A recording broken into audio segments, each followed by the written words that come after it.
جتنے ساتھی ساتھ چل رہے ہیں سب کو اپنے سے اچھا سمجھیں، کسی کو اپنے سے حقیر نہ سمجھیں۔ ہر ساتھی میں اچھائیاں بھی ہوتی ہیں، ہر ساتھی میں کمیاں بھی ہوتی ہیں، خوبیاں بھی خامیاں بھی۔ شریعت کا مزاج ہے دوسروں کی خوبیاں دیکھو، اپنی خامیاں دیکھو، اس سے جماعتوں میں جوڑ پیدا ہو۔ اور شیطانی مزاج ہے دوسروں کی خامیاں دیکھو، اپنی خوبیاں دیکھو، اس سے جماعتوں میں توڑ پیدا ہو۔ ہمارے معاشرے میں ماں اور بیٹی کا جوڑ بیٹھتا ہے، ساس اور بہو کا جوڑ نہیں بیٹھتا۔ اس کی وجہ پتہ کیا ہے؟ ماں بیٹی کی اچھائیاں دیکھتی ہے، بیٹی ماں کی اچھائیاں، کمی نظر آئے تو کہتی ہے کوئی نہیں میری ماں ہے، وہ کہتی ہے کوئی نہیں میری بیٹی۔ ساس بہو کی کمیاں دیکھتی ہے، بہو ساس کی کمیاں دیکھتی، جوڑ ہی نہیں بیٹھتا، جوڑ نہیں بیٹھتا۔ جس کی نظر خامیوں پر جائے گی اس کا جوڑ نہیں توڑ ہوگا، اس کی ہر ایک سے لڑائی ہوگی، ہر ایک سے اتنی لڑائی ہوگی کہ اپنی زندگی سے تنگ آ جائے۔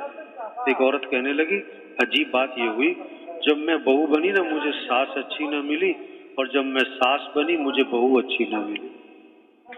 پہلے میرے جھگڑے اپنی ساس سے رہتے تھے، اب میرے جھگڑے اپنی بہو سے۔ اصل بات ہے خامیاں دیکھتی ہے، خامیاں دیکھتی۔ ہم اس تشکیل میں اپنا مزاج بنائیں کہ دوسروں کی اچھائیاں دیکھنی ہے بھائی۔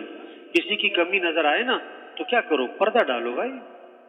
اللہ پاک ستار ہیں، ستاری کو پسند فرماتے ہیں۔ کتنی غلطیاں کمیاں کوتاہیاں انسان سے ہو جاتی ہیں، اللہ پردہ ڈال دیتے، کسی کو پتہ ہی نہیں۔ اللہ ایک آدمی کی ساری زندگی کی ساری برائیاں لوگوں کے سامنے کر دے تو کتنے لوگ ہیں اسے پھر شکل دیکھنے کے لیے تیار نہیں۔ اللہ ستار ہے۔ ہاں میں تم لوگوں کے عیبوں پہ پردہ ڈالو، اللہ پاک دنیا آخرت میں تمہارے عیبوں پہ پردہ ڈال دے۔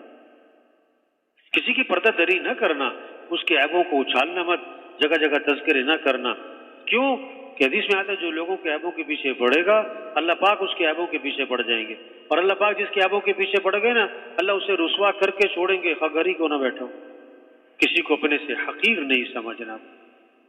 بِحَسْبِ امْرِئٍ مِّنَ الشَّرِّ أَن يَحْقِرَ أَخَاهُ الْمُسْلِمَ، میں آدمی کے برا ہونے کے لیے اتنی بات کافی ہے کہ کسی کو اپنے سے حقیر سمجھتا ہو۔ حدیث میں آتا ہے جس کے دل میں رائی کے دانے کے برابر بھی تکبر ہوگا وہ جنت کی خوشبو بھی نہ سونگھ سکے۔ تواضع ہو، جتنا شاخ پہ پھل لگتا ہے وہ شاخ جھکتی ہے، جتنا آدمی اس کام میں بنے گا اس میں تواضع آئے گی، عاجزی آئے گی، اپنے آپ کو کچھ نہیں سمجھے گا، اور جتنا آدمی اندر سے خالی ہوگا اتنا سر اٹھائے گا میں۔ ہم کچھ نہیں ہیں۔ تواضع ہو، عاجزی ہو، بول میٹھے ہوں، اپنے بول کو میٹھا بنائیں، نرمی ہو۔ آپ صلی اللہ علیہ وسلم نے فرمایا جس آدمی میں نرمی نہیں اس آدمی میں کوئی خیر نہیں۔ اللہ بھی نرم، اللہ کے نبی بھی نرم۔ اس کام میں چلنا ہے تو کیا نرم بنو۔ ہاتھی والوں سے دوستی لگائیے نا تو دروازے کیا رکھو بھائی، بڑے بڑے۔ تبلیغ کا کام کرنا ہے تو دل کیا ہو، ناراض نہیں ہونا، غصے نہیں ہونا، ڈانٹ ڈپٹ نہیں ہے بھائی۔ حضرت انس رضی اللہ عنہ فرماتے میں نے 10 سال خدمت کی حضرت محمد صلی اللہ علیہ وسلم کی، اور 10 سال کے عرصے میں اللہ کے رسول نے مجھے کبھی بھی کیوں نہیں فرمایا۔ کتنے عرصے میں؟ 10 سال۔ 10 سال میں کبھی کیوں کا لفظ نہیں فرمایا۔ یہ کام کیوں کیا، یہ کام کیوں نہیں کیا، کیوں کا لفظ نہیں۔ تبلیغ کا کام کرنا ہے تو کیوں کا لفظ چھوڑو بھائی۔ آپ تشکیل میں جا رہے ہیں کیوں کا لفظ چھوڑ دو بھائی۔ کیوں کا لفظ، تم کیوں دیر سے آئے، تم کیوں تعلیم میں نہیں بیٹھے، تم کیوں گشت میں نہیں تھے، تم کیوں سو رہے تھے، نہ بھائی کیوں کا لفظ چھوڑ۔ ہاں ترغیب ہے، ذہن بنائیں بھائی، کوشش ہو تشکیل میں، طبیعت کے خلاف چیزیں آئیں، صبر، برداشت، کسی کی غیبت نہیں کرنی بھائی، غیبت نہیں کرنی بھائی، غیبت نہیں سننی بھائی، نہ غیبت کرنی نہ غیبت۔ آپ صلی اللہ علیہ وسلم فرما رہے ہیں صحابہ سے مجھے لوگوں کی باتیں مت پہنچایا کرو، میں اس حال میں دنیا سے جانا چاہتا ہوں کہ میرا دل سب سے صاف ہو۔ اللہ کے نبی ہمارے مجھے کسی کی باتیں نہ پہنچایا، میں دل صاف رکھنا چاہتا ہوں۔ جو آدمی غیبتیں سنے گا نا دل کوئی نہیں صاف رہنا اس کو۔ ہم کوشش کریں ہماری مجلسوں میں کسی کی غیبت نہ ہو۔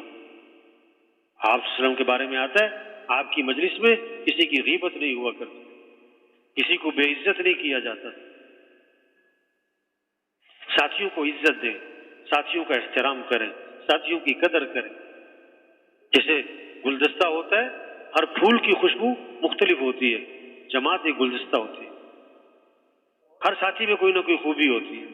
ایک ساتھی ہے اس میں کیا ہے، کوئی اعمال کا اہتمام نہیں، لیکن خدمت کا بڑا جذبہ ہے، سب کی خدمت کرتا ہے، مسجد کی صفائی کرتا ہے، اور جناب اجتماعی سامان کسی کو اٹھانے نہیں دیتا، میں نہیں اٹھانا، خدمت کا بڑا جذبہ ہے۔